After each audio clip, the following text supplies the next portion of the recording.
ହଉଛି ହେମନ୍ତ ପରିବାର। ତୁ ଥିଲୁ କି ନାଇଁ ମ? ମୁଁ ଥିଲି। ହଁ ମତେ ଡାକିଥିଲେ ମୁଁ ଥିଲି। ତୁ ଥିଲୁ?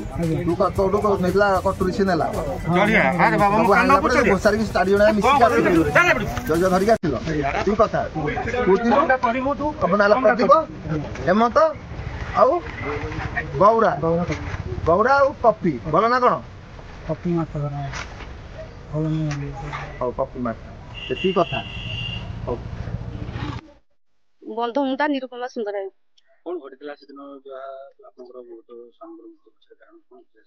ସ୍ୱାମୀ ମୋର ଯାଇଥିଲେ ମେସିନ ଚଲେଇବା ପାଇଁ ଚୁପୁରିଙ୍ଗି 11ଟା ରାତିରେ ଫେରିଲା ପରେ ଘରେ ପହଞ୍ଚି ନଥିଲେ।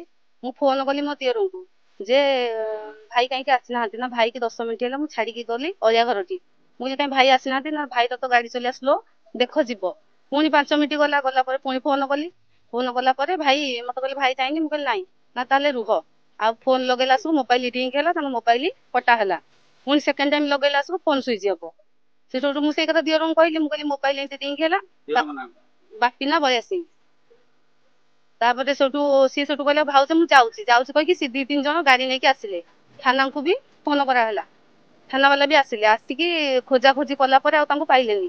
ତାପରେ ଲାଷ୍ଟ ତାଙ୍କ ଚପଲ ପଡିଥିଲା ସେଠି। କେତେ ରାତି ହବ ଏଇଟା 11:30 ରାତି।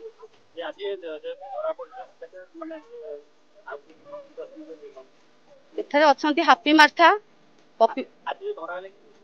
ଆଜି ତ ପଦୁ ଧରା ହେଇଛି ପ୍ରଦୀପ ସୁନ୍ଦରାୟ ଯିଏ କି ସେ ମୋ ଦେଢଶୁର ନିଜ ଦେଢଶୁର ସେ ମଝିଆ। ଅଛନ୍ତି 16 ଜଣ।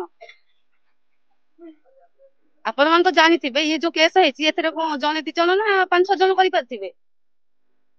ସେ ବି ନିଜେ ବି ଏଇଠି କହୁଛି ତ।